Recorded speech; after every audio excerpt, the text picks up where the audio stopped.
मुल्ला नसरुद्दीन का बेटा फजलू ने कहा कि पापा, मैं तैरना सीखना चाहता हूँ। पापा ने कहा ठीक है, चले जाओ। उस्ताद को कर लिया, स्विमिंग पूल पास में था, उस्ताद सिखाने जाता था। तो पहले उस्ताद ने कहा कि फजलू को भाई यहीं पे उथले उथले पानी में नीचे जमीन पे पहले हाथ रखो और पैर को पटको पटको। तो एक दिन सिखाया, 2 दिन सिखाया, फिर उसने कहा कि अब पैर इसी हाथ के साथ चलो इधर उधर और पैर पटकते रहो। चला तो जैसे क्रम से सिखाते हैं सभी ट्रेनर। तो फजलू ने सोचा यार ये तो यही सिखा रहा है, ये तो हम वैसे भी सीख लेंगे। ये तो पैर पटकना चलाना ये तो हम भी जानते हैं। उसने मास्टर उस्ताद जी से कहा कि बस उस्ताद जी हम सीख गए हैं, अब हम सीख लेंगे, आप जाइए। कहें नहीं नहीं, अभी आप ऐसे नहीं सीख पाएंगे। कहें वो हम जान गए, सीख गए। उस्ताद की कर दी छुट्टी और पापा से पैसे लेता था और उसके दावत उड़ाता था। और लो रोज स्विमिंग पूल में आता, बस पैर नीचे रख, हाथ नीचे रख करके बस वो जैसे एक दिन 10 मिनट किया, दूसरे दिन 15 मिनट करता, तीसरे दिन 20 मिनट करता। बस हाथ इधर उधर करके घूम करके उथले पानी में चला आता। मुल्ला भी जब देर होती रहती थी तो मतलब किसी दिन 10 मिनट पे आ जाता, 15 मिनट, 20 मिनट। मुल्ला भी खुश हो रहा था कि अच्छा है, अब सीखना सीख गया। तो पूछा एक दिन कि 1 महीने हो गए, 1.5 महीने हो गए, अब तुमने सीख लिया? कहा हाँ पापा बिल्कुल सीख गए। तो कहें कि चलो आज तुम्हारी ट्रेनिंग लेते हैं। तो फजलू गया तालाब में, स्विमिंग पूल में, और वैसे जैसे उसकी तरह पैर नीचे हाथ रख करके और पैर को छपक छपक मारते हुए इधर उधर घूमने लगा। तो मुल्ला ने कहा उधर जाओ गहरे में। कहें गहरे में? गहरे में क्यों जाऊंगा, डूब नहीं जाऊंगा, बस यहीं तक तैरूंगा, तैर तो रहा हूं। साधक की यही स्थिति हम लोगों को खूब समझ लीजिएगा। तादात्म्य विधियों में तादात्म्य बना लेगा मन। अगर चेतना पे काम नहीं किए तो मन पैरेलल चलेगा, गहराई में नहीं चलेगा। हमको खूब इसका खूब सतत ध्यान रखना पड़ेगा।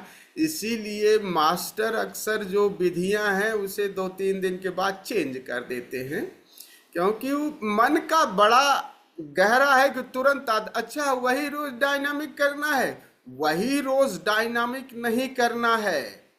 रोज रोज जरा अपने को ऑब्जर्व करते रहिएगा तो आपकी चेतना पैरेलल नहीं, गहराई में, मन सदैव पैरेलल चलेगा। ABCD आपको गहराई में A2 A1 A3 A2 A3 गहराई में जाना, होश की गहराई में।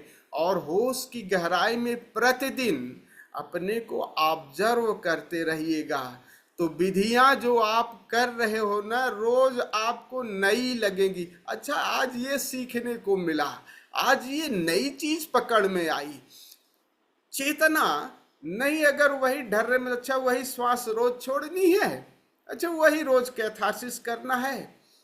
आप होश को और प्रेम को अगर रोज रोज कल्टीवेट करते रहोगे तो वही टेक्निक आपको नई रहेगी। तो मन को ध्यान रखिएगा, मन सदैव तादाद में, यही साधकों की साथ ये बड़ी दिक्कत होगी। तो जो टेक्निक है ना, उस टेक्निक के साथ अगर हम तादाद में बनाएंगे ना कि बस रोज श्वास को छोड़ना है, रोज कैथारसिस करना है, हु का प्रयोग करना है। आप कल जो किए थे उसमें आज अगर थोड़ा सा होश और प्रेम रहेगा, अच्छा ये श्वास का ये तरीका, यार ये ट्रिक भूल गए थे, आज यहाँ पे हमने कुछ ज़्यादा कर दिया था, यहाँ कम कर दिया था। आज इस तरीके से किए थे, इतने समय तक थॉट्स रहे, इतने समय तक थोड़ा लविंग नहीं रहे, आज लविंग रहेंगे और इस टेक्निक को इस तरीके से करेंगे और गहराई आएगी। तो गहराई विधि, गहराई और मन पैरेलल ले जाएगा। मन यही कहेगा अच्छा रोज वही करना है, तो मन तुरंत ही अगर विधियों को सोचोगे कि ठीक वही विधि है, तो मन तुरंत ही विचारों में लग जाएगा, आप टेक्निकली करते रहेंगे। ये हम सबको हर विधि के साथ होश और प्रेम, गहराई, होश की गहराई होगी और मन जो है वो पैरेलल चलेगा उसी ढर्रे में, बस आगे पीछे वो फजलू की तरह वो गहराई में नहीं उतरेगा, डरेगा। वो कहेगा बस यही पैरेलल छपकती छपाकी मारते रहो। विधियां अगर होश और प्रेम प्रतिदिन आप गहरा रहे हैं, रोज रोज अपनी दिनचर्या को देखिए, उसके साथ जीवन को देखिए कि आज हम कितना होश पूर्वक रहे, कितना प्रेम रहे, आज सास के साथ कितना धैर्य पूर्वक मैंने बात की और कितना पत्नी पति के साथ हम धैर्य प्रेम पूर्ण रहे। गहराई, कितनी गहराई को, खूब होश और प्रेम की गहराई को बाहर संबंधों में, बाह्य जगत में इसको नापते रहना है।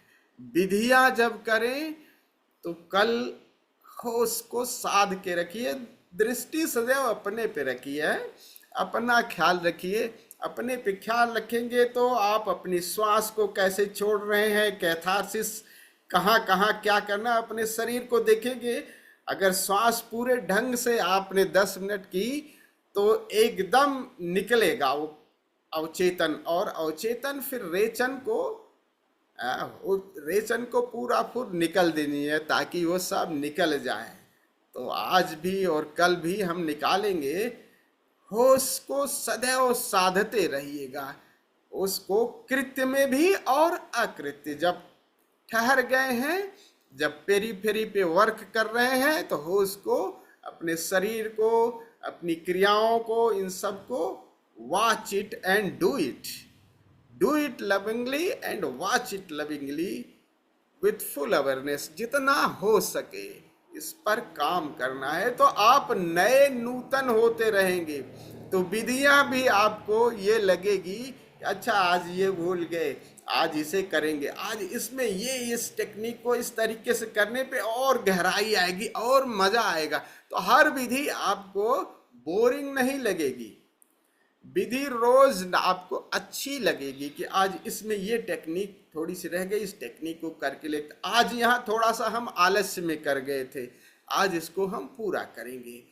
तो ये हर वक्त अपने पे रखिएगा, नहीं तो विचारों में तादाद में, विधियां तादात्म बना लेगा मन, तो वो पैरेलल चलेगा।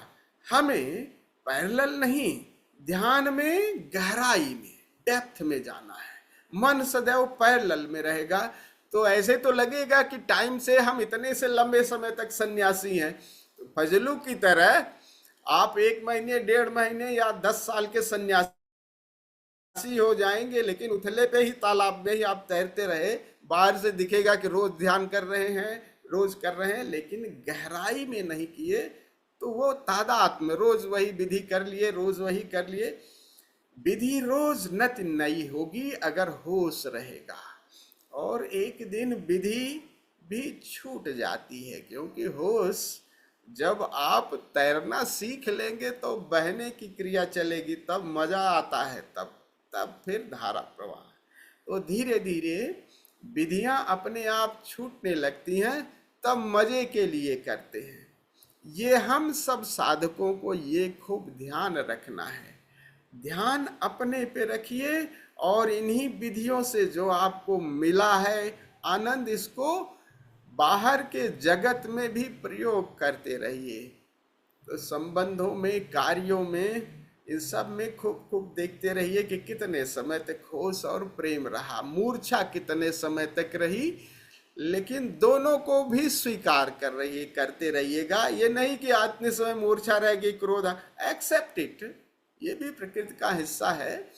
अगर आप विरोध करेंगे, अपराध बोध से भरेंगे, तो अपने से संघर्ष करेंगे, फिर होश को, प्रेम को फिर झटका दे करके फिर और गहराइए। ये साधना में जरूर कंटिन्यूअस आपको करते रहे।